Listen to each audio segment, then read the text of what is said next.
इथे तुम्ही या वड्याचा आवाज ऐकला असेल. अतिशय खमंग, खुसखुशीत आणि अजिबात तेलकट न होणारे हे पालकचे वडे म्हणजेच पालकच्या घाऱ्या बनवून तयार होतात. याआधी आपण आपल्या चॅनलवर बाजरीचे वडे, ज्वारीचे वडे, सोबतच कोंबडी वडे आणि भोपळ्याचे वडे गोड किंवा तिखट कशी करायचे, त्यासोबतच काकडीच्या घाऱ्या देखील कशा करायच्या याबद्दल सगळे सविस्तर व्हिडिओ शेअर केलेले आहेत. तर आज इथे आपण अतिशय खमंग, रुचकर असे पालकचे वडे कसे तयार करायचे ते पाहणार आहोत. तर हे वडे तयार करण्यासाठी आपण याचं पीठ कशा प्रकारे तयार केलेलं आहे, वडे तेलकट होऊ नये म्हणून काय करायचं, सोबतच हे वडे कशा प्रकारे तळून घ्यायचे आहेत आणि थंड झाल्यावर देखील हे वडे अजिबात वातट किंवा कडक होऊ नये याबद्दलच्या सगळ्या सविस्तर टिप्स या व्हिडिओमध्ये तुम्हाला अगदी शेवटपर्यंत पाहायला मिळणार आहे. तर इथे तुम्ही बघू शकता थंड झाल्यानंतरचं देखील टेक्स्चर या वड्याचं अगदी मऊ लुसलुशीत असे वडे तयार होतात.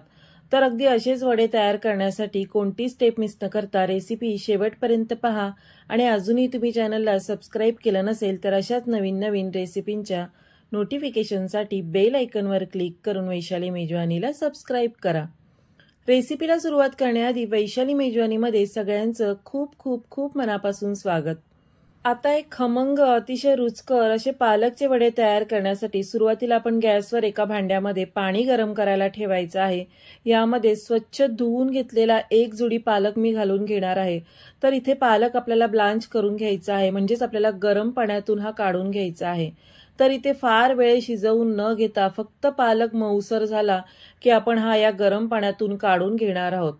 इथे आता पाण्याला वगैरे उकळी न काढता फक्त पाणी गरम झालं आणि पालक थोडासा मऊसर झाला की आपण लगेचच हा यामधून काढून घ्यायचा आणि थंड पाण्यात घालून घेणार आहोत. अशा प्रकारे पालक ब्लांच केला आणि थंड पाण्यात घातला की तो हिरवागारच राहतो आणि याचा रंग देखील बदलत नाही. तर फार वेळ शिजवून न घेता फक्त अशा प्रकारे आपण हा गरम करून घेतला आणि थंड पाण्यात घालून घेतला की वडे देखील आपले हिरवेगारच तयार होतात. जर आपण पालक जास्त वेळ शिजवून घेतला तर त्याचा रंग बदलतो आणि वडे देखील काळपट तयार होतात. त्यामुळे आपण अशा प्रकारे पालक गरम करून थंड पाण्यात घालून घेतलेला आहे. त्यानंतर एका भांड्यामध्ये आपण 2 वाटी इतकं हे तांदळाचं पीठ घेणार आहोत. तर इथे हे पीठ मी चाळून घेतलेलं आहे. 2 वाटी तांदळाच्या पिठासाठी आपण पाऊण वाटी इतकं गव्हाचं पीठ यामध्ये घालून घ्यायचं आहे. सोबतच अर्धी वाटी इतकं बेसन घालून घ्यायचं आणि अर्धी वाटी आपण इथे बारीक रवा घालून घेतलेला आहे. तर रवा तुम्ही कोणताही घेऊ शकता, जाड किंवा बारीक रवा तुम्ही यामध्ये वापरू शकता. आता इथे रव्याचं प्रमाण तुम्ही तुमच्या आवडीप्रमाणे कमी जास्त करू शकता, पण रवा घातल्यामुळे वडे अतिशय खुसखुशीत तयार होतात. आता यावरच आपण चवीप्रमाणे मीठ घालून घेतलेलं आहे आणि ही सगळी पिठं आपल्याला आता एकत्र करून ठेवायची आहेत. आता ही पिठं फक्त मीठ घालून आपण एकत्र करून ठेवलेली आहेत. पुढे आपण आता वडे कसे तयार करायचे ते पाहणार आहोत. त्यासाठी मिक्सरच्या भांड्यामध्ये आपण थंड पाण्यातून हा पालक काढून घालून घ्यायचा आणि यावरच आता अर्धा चमचा आलं लसूण पेस्ट घालून घ्यायची आहे. जर आलं लसूण पेस्ट नसेल तर तुम्ही 1 इंच आलं आणि 7 ते 8 लसणाच्या पाकळ्या घालून सोबतच 4 हिरव्या मिरच्या घालून घ्यायच्या आहेत. आता यावरच आपण 1 छोटा चमचा जिरं देखील घालून घेतलेला आहे. आता हे सगळे जिन्नस आपल्याला मिक्सरमधून अगदी बारीक पेस्ट होईपर्यंत वाटून घ्यायचे आहेत. जितकं बारीक तुम्ही हे वाटून घ्याल तितके आपले वडे छान तयार होतात, म्हणजे त्यांची चव अतिशय अप्रतिम तयार होते. आता ही तयार केलेली पालकची पेस्ट आपल्याला त्याच वाटीने मोजून घ्यायची आहे ज्या वाटीने आपण पिठं मोजून घेतली होती. तर इथे सुरुवातीला 1 वाटी ही पालकची पेस्ट आपण या कढईमध्ये घालून घेतलेली आहे किंवा तुम्ही एखादं पसरट भांडं घेऊ शकता. आता परत इथे अर्धी वाटी ही पेस्ट तयार झालेली आहे. आता ही पूर्ण आपल्याला 2 वाटी पेस्ट तयार करण्यासाठी मिक्सरच्या भांड्यामध्ये आपण थोडंसं पाणी घालून परत या वाटीमध्ये आपण हे पाणी घालून जवळजवळ 2 वाटी इतकी ही पेस्ट तयार करून घेतलेली आहे. तर आपण 2 वाटी तांदळाचं पीठ घेतलं होतं, त्यासाठी आपण 2 वाटी इथे ही पालकची पेस्ट तयार करून घेतलेली आहे. आता मंद आचेवरच आपल्याला ही पेस्ट गरम करून घ्यायची आहे. इथे आता या पालकच्या पेस्टला उकळी यायला लागली, म्हणजे इथे तुम्ही बघू शकता यावर बुडबुडे यायला लागलेले आहेत. इतपत ही पेस्ट गरम झाली की गॅस बंद करायचा आणि आपण जी पिठं मिक्स करून ठेवली होती ती यावर घालून घ्यायची. लगेचच आपल्याला चमच्यानी हे सगळे जिन्नस एकत्र करून घ्यायचे आहेत. तर इथे सुरुवातीला मी 2 वाटीच इतकं हे पालकचं मिश्रण घेतलेलं आहे. इथे तुम्ही 3 वाटी देखील पाणी घालून हे मिश्रण तयार करून घेऊ शकता.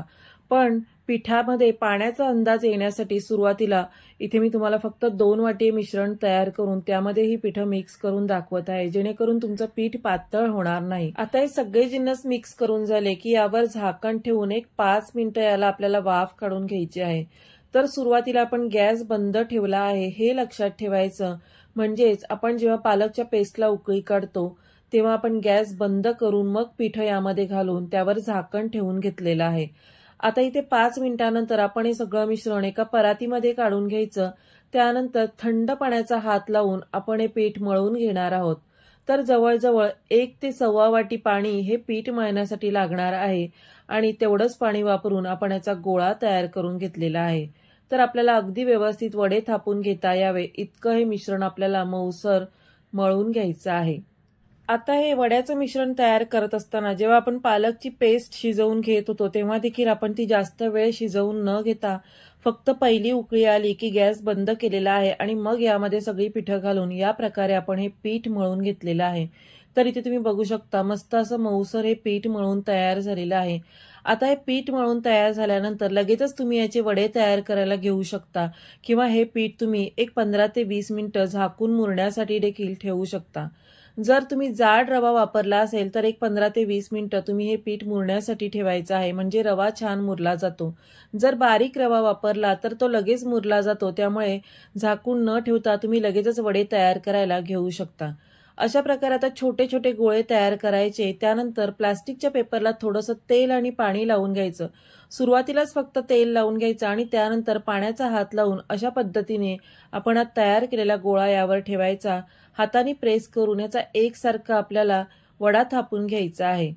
तर या प्रकारे आपण काठाला थोडासा पातळ आणि मधल्या साईडनी थोडासा जाड असा वडा आपण थापून घेतलेला आहे, जेणेकरून वडा तेलात घातल्यानंतर तो छान फुगला जातो.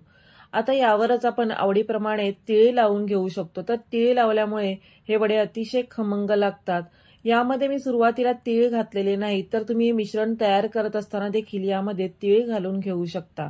त्यानंतर जर तुम्हाला हाताने वडे थापून घेता येत नसतील तर प्लास्टिकचा पेपर घ्यायचा, यावर थोडंसं तेल किंवा पाणी लावायचं आणि या प्रकारे गोळा ठेवून दुसरा प्लास्टिकचा पेपर त्यावर ठेवायचा आणि डिशनी या पद्धतीने प्रेस करून हा वडा तयार करून घ्यायचा आहे. तर अशा प्रकारे देखील तुम्ही अगदी झटपट हे वडे तयार करून घेऊ शकता. तुमच्या आवडीप्रमाणे तुम्ही हे पातळ किंवा जाड तयार करून घेऊ शकता. तर फार पातळ किंवा फार जाड न करता मध्यम आकाराचे हे वडे आपण तयार करून घ्यायचे आहेत, म्हणजे ते छान तळले जातात आणि अतिशय खुसखुशीत देखील तयार होतात. अशा प्रकारे आपण वडे तयार करून घेतलेले आहेत. जर तुम्हाला भोकाचे वडे तयार करायचे असेल तर तुम्ही अशा प्रकारे होल करून देखील हे वडे तयार करून घेऊ शकता. आता वडे तळण्यासाठी तेल मध्यम ते मोठ्या आचेवर गरम केलेलं असावं आणि मगच यामध्ये हळुवारपणे वडे सोडायचे आहेत. अशा प्रकारे जर तेल छान गरम झालेलं असेल की वडा अगदी मिनिटभराच्या आत तळून तयार होतो. आता इथे एक महत्वाची गोष्ट सांगायची म्हणजे वड्याचं पीठ तयार करत असताना ते आपण जास्त वेळ शिजवून घेतलं तर वडे जास्त तेलकट होण्याची शक्यता असते. सोबतच त्यामध्ये पाण्याचं प्रमाण जास्त असेल तरी देखील वडे जास्त तेलकट होऊ शकतात. म्हणूनच आपण सुरुवातीला जास्त पाण्याचा वापर न करता हे पीठ तयार करून घेतलं होतं. म्हणजेच लागेल तसं पाणी वापरून आपण याचा गोळा तयार करून घेतला आहे.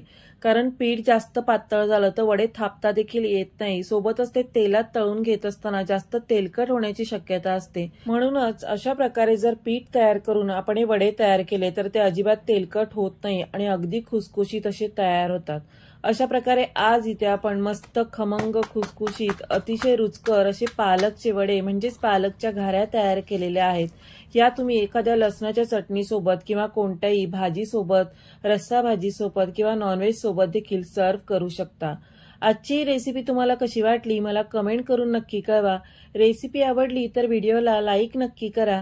सोबतच तुमचे मित्रपरिवार आणि नातेवाईकांमध्ये देखील नक्की शेअर करा आणि अशाच नवीन नवीन रेसिपींच्या नोटिफिकेशनसाठी बेल आयकॉनवर क्लिक करून वैशाली मेजवानीला सबस्क्राईब करा.